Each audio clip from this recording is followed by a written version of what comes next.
Hey my PL buddies, welcome back to Shankar talks. இன்றைக்கி நம்ம சேனலில் இப்போ புதுசாக வெளிவந்திருக்க ஒரு தாய் பிஎல் சீரிஸ் வாய்ஸ் வரதை பார்க்க போகிறோம். இந்த ட்ராமாவோட ஒன்லைன்லாம் நான் சொல்ல, பட் இந்த ட்ராமாவை பாருங்கள், கண்டிப்பாக உங்களுக்கு ஃபஸ்ட் எபிசோட்லேயே ரொம்ப இன்ட்ரெஸ்டிங்காக பிடிச்சிரும். வீடியோக்குள்ளே போகிறதுக்கு முன்னாடி நீங்கள் இன்னும் சங்கர் டாக்ஸை சப்ஸ்கிரைப் பண்ணலன்னா சப்ஸ்கிரைப் பண்ணி பெல் ஐக்கானை கிளிக் பண்ணிடுங்க. கூடவே இந்த வீடியோக்கு லைக் பண்ணிவிட்டு ஹைப்பும் பண்ணிடுங்க. அப்போ தான் இந்த வீடியோ நிறைய பேருக்கு ரெக்கமெண்ட் ஆகும். ட்ராமாவோட ஸ்டார்டிங்கில் ஒரு பெரிய கம்பெனியை காட்டுறாங்க. அது ஆக்சுவலாக ஒரு என்டர்டெயின்மெண்ட் கம்பெனி. அதோட நேம் ட்ரீம். அங்கே நிறைய சூப்பரான ஆர்டிஸ்ட்லாம் இருக்காங்க. இப்போ அந்த கம்பெனியோட ஆடிஷனுக்கு தான் நிறைய பேர் உட்காந்துருக்காங்க. அப்போ ஒருத்தன் உள்ளே வரான். அவன் பேர் சன், 25 வயசுன்னெலாம் சொல்கிறான். அப்போ அந்த ஆடிஷன் பண்ணுவாங்கள்ல, அவங்க நோட் பண்ணுறாங்க, ஏன்பா உன் முகத்தில் அடிபட்டிருக்கு, உன் முகத்தையே நீ சரியாக கவனிக்கலைன்னா நீ கண்டிப்பாக ஆக்டராக இருக்கிறதுக்கெலாம் சரிப்பட்டு வரமாட்ட, நீ கிளம்புப்பான்னு சொல்ல. அப்போ அவன் சொல்கிறான், இங்கே யார் நடிக்கிறதுக்கு வந்தான்ட்டு. உடனே ஒரு கத்தியை எடுத்துகிட்டு அந்த டேபிளை நோக்கி வர, அவன் அந்த டேபிளில் அதை அடிச்சுட்டு சொல்கிறான், நான் இங்கே வந்தது ரிவெஞ்ச் எடுக்கிறதுக்குன்னு. அதை பார்த்து எல்லாருமே பயந்துட்டாங்க. இதெல்லாம் ஒரு டிவியில் அந்த கம்பெனியோட டைரக்டர் பார்த்துட்ருக்கான். ஸோ இப்போ இந்த சன்னுங்கிறவன் சொல்கிறான், இங்கே தான் என்னோடய பழிவாங்கும் படலம் ஆரம்பமாகுதுன்ட்டு. இப்போ அப்படியே ஃப்ளாஷ்பேக்கில் காட்டினாங்கன்னா, ஒருத்தன் கடன் வாங்கியிருக்கான் போல், அதை திருப்பி தரலன்ட்டு நிறைய பேர் போட்டு அவனை அடிச்சிட்ருக்காங்க. அங்கே தான் இந்த சன்னுமே இருக்கான். ஸோ அவன் வந்து இவனை மிரட்டிகிட்ருக்க. அப்போ தான் ஒரு குழந்தை தூரத்தில் உட்காந்து பயந்துட்டு இருக்கிறத பார்க்குறான். ஆக்சுவலாக அந்த அடி வாங்குற ஆளோட பொண்ணு போல். இவன் உடனே போய் அந்த பொண்ணை இழுத்துட்டு வந்து மிரட்ட ஆரம்பிச்சிடுறான். உங்கள்கிட்ட காசு இல்லைன்னு சொல்கிற, பட் இந்த வீடு இருக்குல்ல, இந்த வீட்டோட பத்திரத்தை கொடுன்ட்டு. அந்த ஆள் இதுதான் என்கிட்ட கடைசியாக இருக்குது, நான் எப்படி தரதுன்னு சொல்லிகிட்டு இருக்க. அப்போனா உன் பொண்ணு மேலே உனக்கு பாஸ் இல்லைன்னு சொல்லிட்டு அவன் ஜஸ்ட் மிரட்டிட்டு தான் இருக்கான். பட் என்ன ஆகுதுன்னா, அந்த பொண்ணு வந்து பயத்தில் ஆடிட்டுருக்கா. அப்போ அந்த பொண்ணோட கையில் கூட காயமாகிடுது. அப்போ அந்த ஆளுமே பயந்து நான் வீட்டை கொடுத்துட்றேன்னு சொல்லிட்டு அந்த வீட்டெல்லாம் எழுதி கொடுத்துட்டான். அந்த பொண்ணு ரொம்பவே பயந்துருக்கும். அதனால் அந்த பொண்ணை சமாதானப்படுத்திட்டு இருக்கான். அப்போ இங்கே நடந்த கொடுமையில் அந்த ஆள் சன்னை பார்த்து சொல்கிறான், நீ பண்ணதெல்லாம் கர்மாவில் உனக்குமே திருப்பி வரும்ன்ட்டு. அப்போ சன் சிரிச்சுட்டே சொல்கிறான், கர்மாவா? அப்போல்லாம் ஒன்று இருக்கதா இருந்தால் இந்நேரம் உலகத்தில் கெட்டவங்களே இருந்திருக்க மாட்டாங்க. அதெல்லாம் ஒன்றும் இல்லைங்கிற மாதிரி இவன் சொல்லிட்டு போகிறான். இப்போ ஒரு இடத்துல இவன் நின்றுட்டுருக்க, அங்கே ஒரு பையன் வந்து பார்க்குறான். ஆக்சுவலாக அவன் தான் சன்னோட தம்பி போல். இவன் தம்பிக்கு ஜூஸ்லாம் கொடுக்குறான். அதுக்கப்புறம் கொஞ்சம் அமௌண்ட் எடுத்து கொடுக்குறான். அந்த பையனுமே கேட்குறான், இது நீ யார்கிட்டேருந்து திருடல தானன்ட்டு. அதுக்கு இவனுமே, திருட்டா? இல்லை இல்லை, இது என்னோடய கடின உழைப்பில் வந்தது தான், நீ இதை போய் அம்மா கட்டு, நான் மீதி பணத்தை சீக்கிரமே ரெடி பண்ணி தரேன்ட்டு இப்போ சன் சொல்ல, அந்த பையனுமே தேங்க்யூன்னு சொல்லிட்டு போகிறான். அப்போ என்னென்னா, அந்த பையன் நடந்து போகும்போது திடீர்னு ஒருத்தன் வந்து அந்த பையனை கத்தியால் குத்திடுறான். இதெல்லாம் சன் பார்த்து பயங்கரமாக ஷாக் ஆகிட்டான். அது யாருன்னா, இவன் கிட்ட அதுக்கு முன்னாடி ஒருத்தர் அடி வாங்கினான்ல, அவங்க தான் போல். ஸோ அவங்க சொல்லியிருப்பாங்கல்ல, கர்மம் உனக்கே திருப்பி வரும்ன்ட்டு. அந்த வார்த்தை தான் இப்போ சன்னோட மனசுக்குள்ளே ஓடிட்டுருக்கு. இப்போ அப்படியே 5 வருஷம் கழித்து காட்டுறாங்க. ஸோ இப்போ சன் வந்து ஒரு டெலிவரி மேனாக தான் வேலை பார்த்துட்ருக்கான். அந்த ட்ரீம் கம்பெனிக்குமே வந்து ஏதோ டெலிவரி பண்ண வந்திருக்கான். அப்போ லிஃப்ட்டு முன்னாடி நின்றுட்டுருக்கா. அப்போது ஒரு ஆக்டர், அவன் ரொம்ப திமிரு பிடிச்சவன் போல், அங்கேருந்து ஒரு மேனேஜராட்ட இருக்கான். அந்த ஆளை லிஃப்ட்லேருந்து வெளியே தள்ளி விடுறான். எனக்கு என்ன சாப்பிட பிடிக்குன்னு கூட உனக்கு தெரில, போய் கண்டுபிடிச்சிட்டு அப்புறம் நீ வான்னு சொல்லிட்டு அந்த ஆளை வெளியே தள்ளிவிட. இதெல்லாம் சன் பார்த்துட்ருக்கான். அவங்களும் என்னென்னா, இல்லை நீ பொறுமையாக இருக்கணும், நீ குழந்தைக்காக தான் இந்த வேலை பார்த்துட்ருக்கன்ட்டு அந்த அடி வாங்கினவங்களும் அப்படியே பொறுமையாக பார்த்துட்ருக்க. இப்போ சன் இதை பார்க்குறானா, அதனால் சன்கிட்ட அப்படியே சமாளிக்கிறாங்க, இல்லைப்பா சும்மா நடித்து பார்த்துட்டு இருந்தோம் அவ்வளோதான் சொல்லிகிட்டு இருக்க. சன் பொறுமையாக அந்த கீழே நிறைய பொருள்லாம் தள்ளி விட்டுருப்பான்ல, அந்த பொருள்லாம் எடுத்து இந்த மேனேஜர் ஆள்கிட்ட கொடுக்குறான். அப்போ அந்த மேனேஜருமே, தம்பி நீ ரொம்ப நல்ல பையனாக இருக்கியே, நீங்கள் அடிக்கடி டெலிவரி கொடுக்க வருவியா, நான் உன்னை பார்க்கவே இல்லைங்கிற மாதிரி பேச, இவன் பெருசாக எந்த பதிலுமே சொல்ல. ஆனால் அவனை பார்க்கறதுக்கு ரொம்ப அழகாக இருக்கப்பா, நீ பேசாமல் நடிக்கிறதுக்கு வரலான்னு சொல்லிகிட்டு இருக்கான். ஆனால் சன் அந்த மேனேஜர்கிட்ட, ஆமாம் இப்போ உங்களை திட்டினான்ல, அவன் வந்து லீட் ஆக்டரான்னு கேட்குறான். அதுக்கு அந்த மேனேஜரும், லீட் ஆக்டர்னு சொல்லிட முடியாது, பட் இந்த கம்பெனிலேயே ஒரு பெரிய ஆக்டர்னு சொல்கிறான். சரி ஓகே தம்பி, நீ உனக்கு நடிக்கிறக்கு ஆசை இருந்தால் இங்கே பாரு, இது என்னோடய கார்டு, என்னை காண்டாக்ட் பண்ணுன்னு சொல்ல. இவன் வந்து பெருசாக எந்த பதிலுமே சொல்ல. அந்த மேனேஜருமே, சரிப்பா எனக்கு டைம் ஆச்சு, ஆனால் நீ இந்த இதை வந்து கொஞ்சம் கன்சிடர் பண்ணு, நான் ரொம்ப வருஷமாக இங்கே வேலை பார்த்துட்ருக்கேன், உனக்கு கண்டிப்பாக சான்ஸ் கிடைக்குங்கிற மாதிரி சொல்லிவிட்டு அவங்க அங்கேருந்து போக, இவனுமே அந்த கார்டு எடுத்து உள்ளே வச்சுக்கிறான். அதுக்கப்புறம் இவன் டெலிவரி பார்ப்பான்ல, அந்த கம்பெனிக்கு வர, அவன் ஆல்ரெடி 2 ஷிஃப்ட் வேலை பார்த்துட்டான். இப்போ மறுபடியும் இன்னொரு ஷிஃப்ட்டுக்கு பொருள் ஏற்ற அந்த ஓனர் சொல்கிறாங்க, டே இப்போ தான் நீ 2 ஷிஃப்ட் வேலை பார்த்துட்டு வந்திருக்க, போய் ரெஸ்ட் எடுன்னு சொல்ல. இவன் வேணான்னு சொல்லிட்டு அவன் வேலை பார்க்க தான் வரான். அப்போ அந்த ஓனருமே, என்ன எக்ஸ்ட்ரா மணி வாங்குறதுக்கு பார்க்குறியா, இப்படி நிறையா வேலை செஞ்சு ஏன்டா இவ்வளோ கஷ்டப்பட்டு உழைச்சி சம்பளம் வாங்க பார்க்குற, முதல்ல நீ போய் உனக்கு தேவையான ரெஸ்ட் எடுன்னு சொல்லிட்டு அதோட சொல்கிறாங்க. இன்றைக்கு நைட் வந்து கரோக்கே சென்டர் போகலான்ட்டு. பட் இவன் அதுக்குமே வரமாட்டேங்கிறான். நீ என்ன பணத்துக்காக தானே வரமாட்டேங்கிற, நான் பணம் கொடுக்குறேங்கிற மாதிரி அந்த ஓனர் சொல்லிகிட்டு இருக்க. அப்போ அங்கே இருக்க மற்ற ஒர்க்கர்ஸும் அப்போ எங்களுக்கும் நீங்களே பணம் போடுவீங்களான்னு கேட்டுட்ருக்க. இவருமே அவங்க எல்லாருக்கும் நானே போடுறேன்னு சொல்லிகிட்டு இருக்காங்க. பட் இவன் எதுவுமே பேசாமல் அங்கேருந்து கிளம்புறான். அப்போ கூட அந்த ஓனர் கேட்குறாங்க, நீ எதுக்கு இவ்வளோ கஷ்டப்பட்டு நிறையா டைம் வேலை பார்க்குற, இப்படி ஓவர் டைம் வேலை பார்த்து அந்த பணத்தெல்லாம் போய் யாராவது கடங்காரங்களுக்கு நீ கொடுக்குறேன்னு கேட்க, ஐயோ அவங்க கேட்டிருப்பாங்க மோசமான கடங்காரங்களாங்கிற மாதிரி. அப்போ தான் சன்னுக்கு தோணுது, ஒரு காலத்தில் அந்த மோசமான கடங்காரனாக தான் நான் இருந்தேன்ட்டு. இப்போ அப்படியே 5 வருஷம் முன்னாடி காட்டுறாங்க. ஆக்சுவலாக சன் அப்போ வந்து இந்த கடன் வசூலிக்கிற ஆளாக இருந்தான்ல, அப்படி தான் ஒரு வீட்டுக்கு போகிறான். அந்த லேடி அழுகுறாங்க, என்கிட்ட காசு இல்லை, தயவு செஞ்சு விட்டுருக்கேன்னு. இவனும் அவங்களுக்கு ஏதோ ஆறுதல் சொல்கிற மாதிரி கையை பிடிக்கிறான். பார்த்தா அவங்க கையில் இருக்க மோதிரத்தை எடுத்துடுறான். அந்த லேடி கெஞ்சி பார்க்குறாங்க, இங்கே பாருங்கள் இதுதான் என்கிட்ட கடைசியாக இருக்குது, ப்ளீஸ் இதை மட்டும் கொடுத்துருங்கன்ட்டு. பட் அவன் வந்து அதெல்லாம் கண்டுக்காமல் அந்த மோதிரத்தை எடுத்துகிட்டு போயிடுறான். அதெல்லாம் எடுத்துகிட்டு போய் ஒரு பெரிய ஆள், அவனுக்கு கீழே தான் இவங்களாம் வேலை செஞ்சுட்ருக்காங்க போல், அவங்ககிட்ட கொடுக்க போகிறான். ஆக்சுவலாக இவனை வந்து யூனிவர்சிட்டிலேருந்து என்ன காரணத்துக்காகன்னு தெரில இவனை வெளியேற்றிட்டாங்க. அதுக்கப்புறம் தான் இந்த பெரிய கடனாள் கிட்ட இவன் வந்து வேலைக்கு சேர்ந்துருக்கான். ஸோ அவனை வெளியே அனுப்பினோன்னு இவன் சோகமாக வர, அப்போ தான் இவன் கிளம்புறக்கு போயிருப்பான். அப்போ ஒரு லேடியை போட்டு நிறைய பேர் அடிச்சிட்ருக்காங்க. அந்த லேடி வந்து கடன் கொடுக்கல, திருப்பி கொடுக்கலங்கிற மாதிரி இவன் பார்க்குறான். இவனை இப்போ வெளியே போய் சொன்னையா அந்த லெட்டர் கொடுத்தாங்கல்ல, அவங்க தான் இப்போ அடி வாங்கிட்டு இருக்கிறது. இவன் உடனே ஹெல்ப் பண்ணாமல் போக தான் பார்க்குறான். பட் அந்த ஆளுங்கள்லாம் அந்த லேடி மேலே எண்ணெயெல்லாம் ஊற்றி விட்டு அப்படியே தீ அவங்க மேலே வைக்க போக சன்னால் அப்போ பொறுத்துக்க முடியல. அவன் போய் அந்த ஆளுங்களை அடிச்சிட்றான். பட் அவனுங்க நிறைய பேர் இருக்கானுங்க. அவனுங்க சன்னை அடித்து அவனை நிற்க வச்சுட்டாங்க. இங்கே பாரு, அப்போ அந்த பெரிய ஆள் தான் பேசுகிறான். இங்கே பாரு, இவன் வந்து எனக்கு இவ்வளோ பணம் கொடுக்கணும், அதெல்லாம் என்ன நீ தரியா அப்படின்னு கேட்க, இவன் அப்பயுமே பயப்படாமல் அந்த ஆள்கிட்ட தைரியமாக பேசுகிறான். அதான் அந்த ஆளுக்கு பிடிச்சி போய் தான் சரி நீ என் கடை வேலைக்கு சேர்ந்துக்கிறேன்னு சொல்லிட்டு அவனை வேலைக்கு சேர்ந்துருப்பாங்க. ஸோ இவன் யூனிவர்சிட்டிலேருந்து துரத்தி விட்டதுக்கப்புறம் இவன் இந்த ஆள் கடை தான் இப்போ வேலை செஞ்சிட்ருக்கான். இப்போ கூட ஒரு லேடி கிட்ட இவன் மோதிரம் வாங்கிட்டு வந்திருப்பான்ல, அதுக்குமே அந்த ஆள் போட்டு சன்னை அடிக்கிறான். அவன் எனக்கு எவ்வளோ கடன் கொடுக்கணும் தெரியுமா, ஆனால் நீ ஜஸ்ட் ஒரு மோதிரத்தை வாங்கிட்டு வந்திருக்கேன்னு சொல்லிட்டு பாட்டில் வச்சு அவன் மண்டை மேலேயே போட்டுடுறான். அதுக்கப்புறம் இவன் அப்படியே வீட்டுக்கு கிளம்பி வரான். வீட்டுக்கு வந்தால் அங்கே இவனோட பாய் ஃப்ரெண்ட் இருக்கான். பார்த்து கேட்குறான், அவனுக்கு எப்படி அடிபட்டுச்சுன்னலாம். ஏன் நீ யாருக்கிட்ட வம்புக்கு போனன்னு தான் கேட்குறான். இவனுமே கேட்குறான், ஏன்டா நான் ஏதாவது தடுக்கி விழுந்துட்டேன் அந்த மாதிரிலாம் கொஞ்சம் கூட யோசிக்க மாட்டியான்ட்டு. நீயாச்சு தடுக்கி விழுறாச்சுங்கிற மாதிரி தான் அந்த பாய் ஃப்ரெண்ட் சொல்கிறான். அவன் பேர் பேங்க். அப்போ சன்னுமே அவன் பாய் ஃப்ரெண்டை கிஸ் பண்ண போக அவன் சொல்கிறான், டே முதல்ல ரொம்ப வேர்வையாக இருக்கு, நீ போய் குளிச்சுடுவான்னு சொல்லிட்டு அவன் சோகமாக உட்காடுறான். இவனுக்கு தெரிஞ்சிருச்சு ஏதோ ஒரு பிரச்சனைன்ட்டு. உனக்கு என்ன பிரச்சனைன்னு கேட்டால் அவன் வந்து ஃபஸ்ட்டு சொல்ல மாட்டான். அதுக்கப்புறம் ரொம்ப கெஞ்சி கேட்கும் போது தான் சொல்கிறான், இவன் யாருக்கோ காசு கொடுக்கணும் போல். ஸோ அதாவது இவன் ஆக்டிங்கில் சேரணும் தான் இவனோட பெரிய ஆசையே. அந்த இடத்துல தான் ஒரு ஆள் காசு கொடுக்கணும் போல். பட் இவன்கிட்ட இப்போ அமௌண்ட் இல்லையில, நான் நெக்ஸ்ட் மந்த்லேருந்து அந்த கிளாஸுக்கான காசு கட்டிக்கிறேன் அப்படிங்கிற மாதிரி இவன் சொல்ல, அப்போ சன் வந்து எவ்வளோன்னு கேட்குறான்.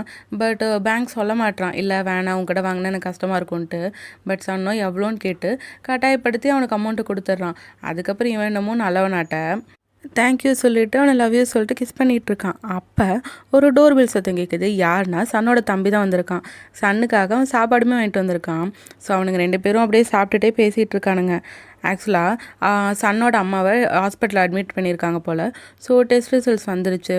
அவங்க அம்மாவுக்கு கேன்சர் லாஸ்ட் ஸ்டேஜில் இருக்குன்னா இப்போ சன்னோட தம்பி சொல்லிகிட்டு இருக்க. இப்போ நிறைய அமௌண்ட் வேணும், கிட்டத்தட்ட $200,000 பக்கம் இவங்களுக்கு வேணும்.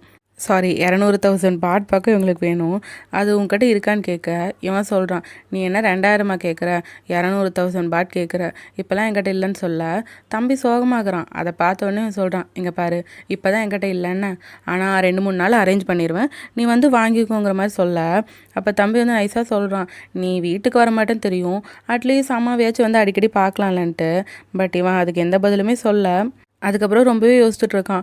இவன் யூனிவர்சிட்டிலேருந்து வெளியே வந்தான்ல, அப்போ வந்து இந்த லெட்டரெல்லாம் அவங்க அம்மா கிட்ட காட்ட அவங்க அம்மா அழுதுட்டு இருந்தது எல்லாமே இவன் யோசிச்சு பார்த்துட்ருக்கான். ஸோ இப்போ இவனுக்கு 2-3 நாள் காசு அரேஞ்ச் பண்ணி ஆகணும்ல, அதனால தான் அவன் வழக்கமாக செஞ்சுட்ருக்க வேலையை இன்னி கொஞ்சம் நிறையா செய்ய ஆரம்பிச்சிட்டான். நிறைய பேரை மிரட்டி அவங்க கடன் காசெல்லாம் வசூலிச்சுட்ருக்கான். அப்படி அவன் போன இடம் தான் ஃபஸ்ட்டு சீனில் ஒருத்தங்கிட்ட வீட்டு எழுதி வாங்கியிருப்பாங்கல்ல அந்த இடம். ஸோ அதுக்கப்புறம் அந்த காசுலாம் வந்து இவன் ஓரளவு சேமித்து வச்சுட்டான். ஸோ அந்த காசெல்லாம் என் தம்பிக்கிட்ட தரும்போது தான் அந்த தம்பியை அந்த ஃபஸ்ட்டு அடி வாங்கின ஆள் வந்து குத்திருப்பான். அதுக்கப்புறம் இவங்க ஹாஸ்பிட்டலில் இருக்காங்க. இவன் ரொம்பவே பதறி போய் உட்காந்துட்ருக்கான் தம்பிக்கு என்ன ஆகுமோன்ட்டு. ஆனால் டாக்டர் சொல்லிடுறாங்க அவன் தம்பியை காப்பாற்ற முடியல. ஸோ இந்த விஷயத்தில் அந்த சின்ன பையன் பாவம் இறந்துருப்பான்.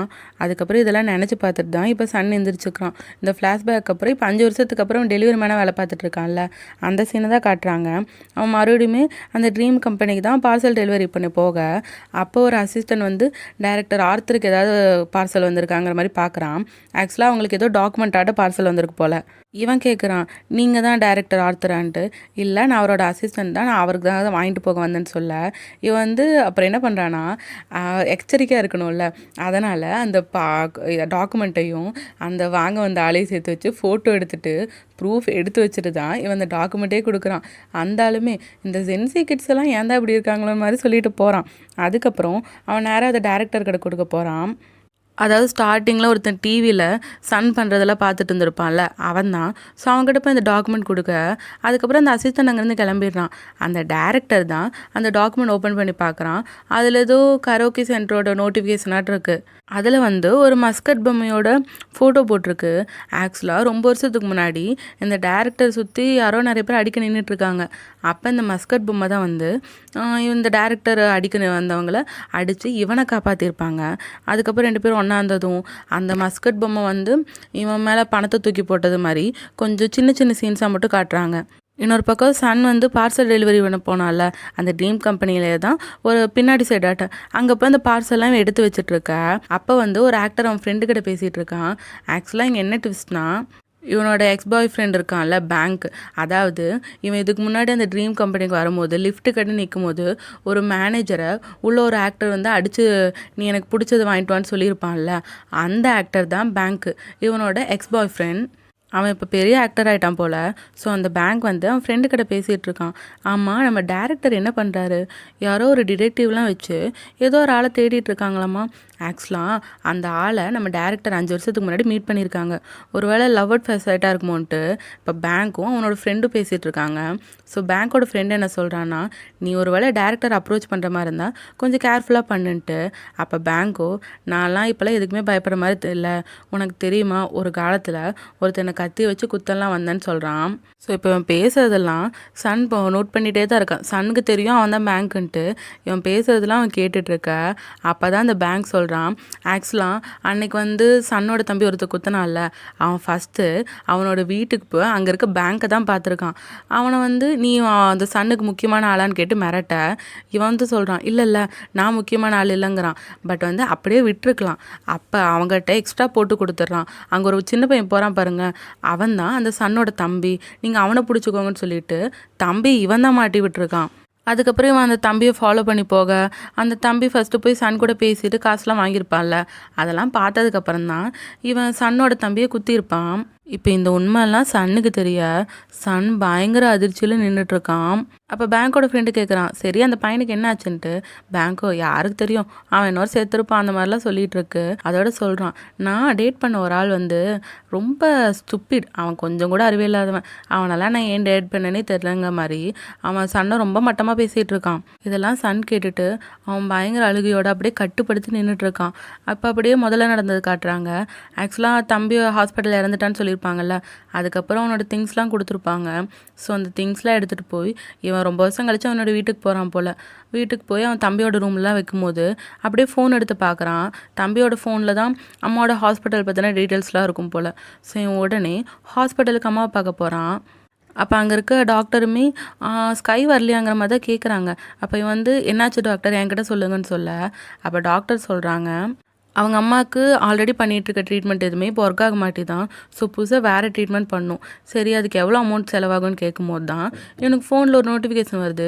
என்னென்னா இவன் பேங்க்கில் கொஞ்சம் அமௌண்ட் வச்சுருப்பான் போல். பட் அந்த அமௌண்ட்லாம் இப்போ யாரோ எடுத்துகிட்ட மாதிரி காமிக்குது.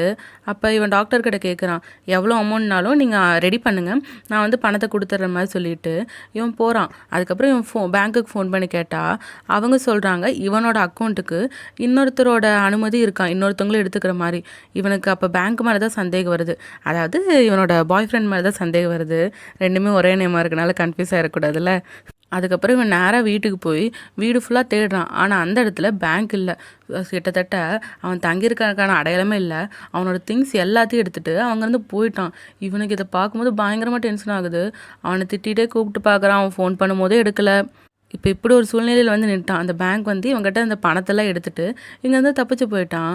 ஸோ இப்போ அவனுக்கு என்ன பண்ணுறதுன்னு தெரில. இதில் ஹாஸ்பிட்டலில் வேறு கால் வருது, நீங்கள் எப்போ வந்து பணம் கட்டுவீங்கன்ட்டு. இவன் நேராக போய் அந்த கடங்கார முன்னாடி தான் நிற்கிறான். நான் என்ன பண்ணியாச்சும் உங்கள் காசை திருப்பி கொடுத்துருவேன்ட்டு. பட் அந்தாலும் இந்த மாதிரி நான் எத்தனை பேரை பார்த்துருக்கேன், உனக்கு தெரியாது, என்னை பற்றி நல்லா தெரியும்ல, காசெல்லாம் கரெக்டாக கொடுத்தணும்னு சொல்லிட்டு அவன் கடன் கொடுத்துருப்பான் போல். ஸோ இப்போ சன் வந்து அவங்க அம்மாவோட ட்ரீட்மெண்ட்டில் தான் இருக்கான். அந்த காசுலாம் கட்டியிருக்கான். ஸோ இப்போ ஹாஸ்பிட்டலில் இருக்கும்போது சன் வந்து அவங்க அம்மா கை தொடலான்னு பார்க்குறான். ஆனால் தொடாமல் எடுத்துடுறான். ஏன்னா அவன் மனசுக்குள்ளே ரொம்பவே சோகமாக இருக்கான். இவனுக்கு இப்போ நடக்கிறதுக்கெலாம் காரணமே கர்மான்னு தான் நினைக்கிறான். இவன் பண்ண செயல்களால் தான் இப்போ இவங்க தம்பி இறந்துட்டான்ல, அதோட பேங்க் இவன்கிட்டருந்து திருடிட்டு போயிட்டான். பட் இவன் வந்து கடன் வாங்கி இப்போ அந்த கடனை வந்து கஷ்டப்பட்டு கட்டிகிட்டு இருக்கான். கிட்டத்தட்ட உள்ளுக்குள்ளேயே நான் இறந்த மாதிரி தான் சுற்றிட்டு இருக்கேன், என் லைஃப் இப்படி தான் போகுதுங்க மாதிரி சொல்லிகிட்டு இருக்கா. ஒரு கட்டத்தில் அவங்க அம்மாவுக்கு நல்ல ட்ரீட்மெண்ட் போயிட்டுருக்கு. பட் அவங்க அம்மாவோட ட்ரீட்மெண்ட் அதுக்கப்புறம் அவங்க பாடி ஏற்றுக்க முடியாமல் போயிடுது. ஸோ ஒரு நாள் சன்னோட அம்மாவும் இறந்துடுறாங்க. அதை பார்க்கும்போது சன் பயங்கரமாக அதிர்ச்சி அடைஞ்சிடுறான். இப்போ அவனுக்குன்னு இந்த உலகத்தில் யாருமே இல்லையில. ஸோ இப்போ இதெல்லாம் நினச்சி பார்த்துட்டு அந்த டெலிவரி பண்ணுற இடத்துல நின்றுட்டுருக்கான். அதோட அந்த பேங்க் வேறு சொல்லியிருப்பான்ல, நான் என்னோடய எக்ஸ் பாய் ஃப்ரெண்ட் ஒரு இடியட், அவனை பார்த்தாலே ரொம்ப பாவப்பட்ட மாதிரி தான் இருப்பான்னு சொல்லிட்டு அவனை திட்டிட்டு அங்கேருந்து போயிருப்பான்ல. ஸோ இது எல்லாமே சன் கேட்டுட்டு அப்படியே அழுகையோடு நின்றுட்டுருக்கான். ஸோ இப்போ சன் வந்து ஒரு மாடியில் நின்று தான் யோசிச்சுட்ருக்கான். நான் இத்தனை நாள் என் மேலே தான் தப்பு இருக்குன்னு கில்ட்டியாக இருந்தேன். பட் இப்போ தான் தெரியுது, இப்போ தான் எனக்கு எல்லா உண்மையும் தெரியுதுன்ட்டு சன் அந்த மாடியில் நின்று யோசிச்சுட்ருக்க. அந்த இடத்துல தான் இவன் டேரக்டர் ஆர்த்தருமே இருக்கான். ஸோ அந்த டேரக்டர்கிட்ட போய் எனக்கு சிகரெட் கொடுங்கன்னு கேட்க அவன் எந்த பதிலுமே சொல்ல. நான் சும்மா கேட்கல, உங்ககிட்ட காசு கொடுத்து நான் வாங்கிக்கிறேன், எனக்கு கொடுங்கன்னு சொல்ல. அப்போ அந்த டேரக்டர் என்ன பண்ணுறான்னா, அவன் யூஸ் பண்ணிகிட்டு இருக்கிறத அப்படியே கீழே தூக்கி போட்டு போகிறான். இப்போ சன்னுக்கு கடுப்பாகுமா ஆகாதா? அதனால் அவன் என்ன பண்ணுறான்னா, அந்த டேரக்டர் போகிறான்னா அவன் பின்னாடி காசை தூக்கி போட்டுடுறான். இந்த சத்தம் அந்த டேரக்டருக்கு கேட்டு அவன் திரும்பி பார்க்குறான். அப்போ சன் அப்படியே கெத்தான் நின்றுட்டுருக்க. இவன் வந்து அந்த காசு எடுத்து பார்க்குறான். நீ வந்து கேல்குலேஷன் தப்பாக போட்டன்ட்டு. அப்போ சன்னுமே, ஆமாம், நான் உங்களுக்கு எக்ஸ்ட்ரா மணி தான் கொடுத்துருக்கேன், நீங்கள் அதை டிப்ஸாக வச்சுக்கோங்க மாதிரி சொல்ல. பட் டேரக்டர் வந்து அவனுக்கே அப்போ வைக்கிறான். நான் அதை சொல்லலை, இந்த ஒரு இதோட வேல்யூ 200,000 பாட்டுன்னு சொல்ல சன் சாக்காயிரான். ஏண்டா இதுலேயே நீ பணக்காரன் இல்லைன்னு பார்க்குறியா, என்ன பிளான் போகிறான்னு கேட்க அப்போ டேரக்டர் சொல்கிறான், இங்கே பாரு, நீ வாங்கணும்னு முடிவு பண்ணிட்ட, அப்போ விற்கிறவங்க எவ்வளோ விலை வைக்கிறாங்களோ அதுக்கு நீ கொடுத்து தான் ஆகணும். ஸோ எவ்வளோ காசு கொடுக்கணுமோ அது எல்லாத்துக்கும் நீ ரெடியாக இரு, மிஸ்டர் டூ பாட்டுன்னு சொல்லிட்டு இவனை கலாய்க்கிற மாதிரி சொல்லிட்டு அங்கேருந்து போக சன் கடுப்பாய் பார்க்குறான், லூசு பையன்ட்டு. இப்போ சன் அப்படியே நடந்து போயிட்டுருக்க. அவன் யோசிக்கிறான், அவனுக்குள்ளே இருந்த ஒரு மோசமான ஆளை அவன் விட்டுட்டு அவன் லைஃப்பில் அவன் பாட்டுக்கு வாழ்ந்துட்டுருக்கான். பட் இப்போ ஒருத்தங்க சிரிக்கிறத அவன் கேட்டுட்டான்ல, அப்போ தான் இவன் பழி வாங்கணும்னு முடிவு பண்ணுறான். என்னென்னா அந்த பேங்க்கு தானே இவனை ஏமாற்றி இப்போ எப்படி சிரிச்சு இவன் லைஃபே போச்சுல. ஸோ அங்கேருந்து பார்க்குறான், அங்கே அப்படியே பப்ளிக் டிவியில் ஆடெல்லாம் போகும்ல, அதில் அந்த ஆக்டர் தானே பேங்க்கு, அதனால் அவனோட ஃபோட்டோ போட்டு ஏதோ ஆடெல்லாம் போயிட்டுருக்கு. அதெல்லாம் பார்க்கும்போது இவனுக்கு பயங்கரமாக கோவம் வருது. ஸோ இப்போ இவன் பர்ஸ்லேருந்து ஒரு கார்டு எடுக்கிறான். அந்த நம்பருக்கு கால் பண்ணுறான். என்னென்னா, இதுக்கு முன்னாடி ஒரு மேனேஜர் இவனுக்கு கார்டு கொடுத்துருப்பாங்கல்ல, உங்களுக்கு ஆக்டிங்கில் இன்ட்ரெஸ்ட் இருந்தால் வாங்கன்ட்டு. ஸோ அவங்களுக்கு கால் பண்ணி, நீங்கள் எனக்கு இதுக்கு முன்னாடி கார்டு கொடுத்துருந்தீங்க, எனக்கு இப்போ ஆக்டிங்கில் இன்ட்ரெஸ்ட் இருக்குன்னு சொல்கிறான். ஆக்சுவலாக பேங்க்கை பழி வாங்குறதுக்காக தான் இவன் இப்படி பண்ணுறான் போல். இதே இன்ட்ரெஸ்டிங்கோட இந்த எபிசோட் முடியுது. இந்த எபிசோட் எப்படி இருந்துச்சுன்னு உங்கள் தாட்ஸை கமெண்ட்ஸில் சொல்லுங்கள். எனக்கு இந்த ட்ராமா ஆரம்பத்தில் அப்படியே கொஞ்சம் கொஞ்சமாக கதை என்னன்னு யோசிச்சுட்டே பார்த்துட்டு இருந்தேன். பட் கடைசியில் போகும்போது ரொம்ப இன்ட்ரெஸ்டிங்காக இருந்துச்சு. ஸோ உங்களோட தாட்ஸை கமெண்ட்ஸில் சொல்லுங்கள். இந்த ட்ராமாவில் வர அடுத்தடுத்த இன்ட்ரெஸ்டிங்கான எபிசோட்ஸை மிஸ் பண்ணாமல் பார்க்க சங்கவி டாக்ஸை சப்ஸ்கிரைப் பண்ணி பெல் ஐக்கானை கிளிக் பண்ணிடுங்க. இந்த வீடியோ உங்களுக்கு பிடிச்சிருந்தா லைக் ஷேர் பண்ணி சப்போர்ட் பண்ணுங்கள். மீண்டும் அடுத்த வீடியோவில் சந்திப்போம். பாய்.